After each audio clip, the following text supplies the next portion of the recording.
You know that person who never posts anything? Maybe they're your friend.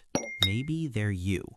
While everyone else is documenting their holiday, they're just enjoying their holiday. And while you might think they're missing out, there's a chance they've figured out something the rest of us haven't. The less you need to prove your life online, the more real it actually feels. Let me ask you something. When was the last time you posted on social media? Now, when was the last time you thought about posting but didn't? That gap, that hesitation, tells you everything, because somewhere between opening the camera app and hitting share, something happens. Your brain does this quick calculation. Will people like this? Does this make me look good enough? Is my life interesting enough to get validation from 247 followers I haven't talked to in years? There's this sociologist named Irving Goffman who talked about how we all wear different masks to control how others see us. But here's the thing, social media didn't invent this. It just put that mask on a stage with a billion-person audience, forever. One bad caption isn't just awkward, it's permanent. Anyone can go back and judge it whenever they want. So people who don't post, they're skipping the performance completely. Studies show that about 30 to 40% of social media users are what researchers call lurkers, people who scroll but never share. And that word sounds creepy, right? Like they're hiding in the shadows, watching. But research published in Frontiers in Psychology found something interesting about why this happens. When you combine the pressure to post with the fear of being judged, something breaks. The study found that comparing yourself to others and worrying about privacy mixed with outside pressure creates exhaustion and anxiety, and those feelings make people just watch instead of post. Translation, your brain is trying to protect you. Think about it. Comparing yourself to others isn't just unhelpful, it's poison. Everyone's showing their best moments while you're stuck in Tuesday afternoon reality. There's this psychology concept called self-determination theory that says humans do best when they feel in control of their own choices without outside pressure. Social media is the exact opposite. It's a validation machine where your self-worth gets measured by likes and reactions. People who avoid posting aren't antisocial. They're protecting their sense of control. They're saying, my confidence doesn't need to come from strangers on the internet. Research shows that people who are more secure in themselves and don't need approval often feel no need to post about their lives.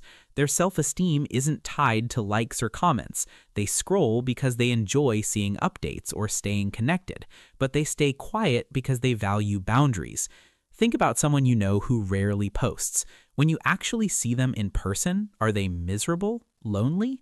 No, they're usually just fine. Sometimes more than fine, because they're living their life instead of filming it. The trap you don't see coming. Here's what's intriguing. Even when you know social media is fake, your brain still falls for it. Psychologists have found that just scrolling, browsing without posting, makes you automatically compare yourself to others. You see someone's promotion, their engagement ring, their new house, and even though you know it's staged, the damage is done. Your subconscious doesn't care if it's real life or performed life. It just sees they have more than me. People who don't post avoid this constant attack, not because they're weak, because they know the game is rigged. Why would you voluntarily join a competition where everyone else controls the camera, the angles, and the story? And then there's this whole group of people who watch YouTube religiously but won't touch Instagram or TikTok.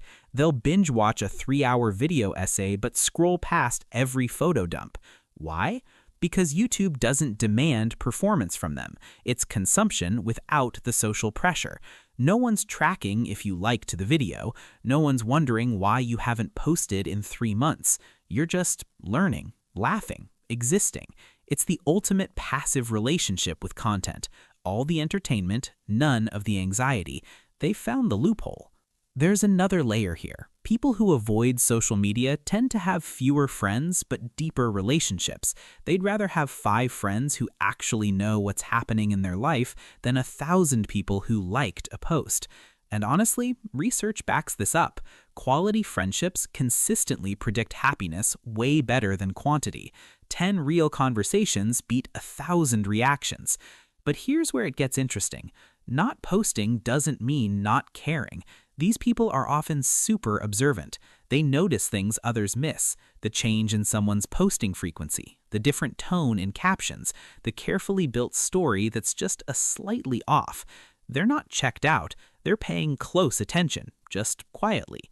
They prefer understanding to performing, thinking to broadcasting, depth to noise. Psychologists talk about two types of self-awareness. Public self-consciousness is worrying about how others see you. Private self-consciousness is thinking about your own thoughts and values.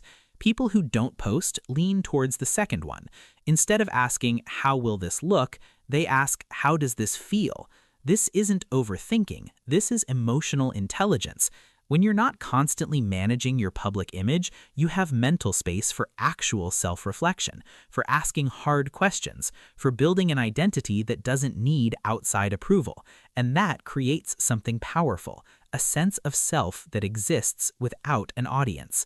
Here's what people miss. Choosing not to post is not the same as hiding. It's not about fear, it's about power. It's saying, my private life is valuable enough that it doesn't need to be shared for others to consume. It's realizing that some experiences get worse when you perform them. That sunset, more beautiful when you're not photographing it. That conversation, more meaningful when you're not mentally writing the caption. That achievement, more satisfying when it's just yours. Researchers have found that people who rarely post often show higher levels of self-awareness and reflection. They're less affected by the emotional ups and downs that come from tying your worth to likes and comments. They're playing a longer game. But here's the paradox nobody talks about. The same traits that make you avoid social media, control, self-reflection, security, are exactly what social media claims to give you: connection, community, self-expression. Social media promised to bring us together. Instead, it created a performance economy where being real is the rarest thing, where silence became weird, where not posting became stranger than posting 3 times a day. The people who opt out aren't rejecting connection, they're rejecting the terms. They're saying, I'll connect, but on my terms, in real time, without the show. So here's what I want you to think about. What if the people who don't use social media aren't missing out? What if they're the ones who figured it out first? What if choosing privacy over posts, depth over followers, and being present over performing isn't antisocial? It's the ultimate form of self-respect. Because at the end of the day, nobody on their deathbed wishes they'd posted more, but plenty of people wish they'd lived more.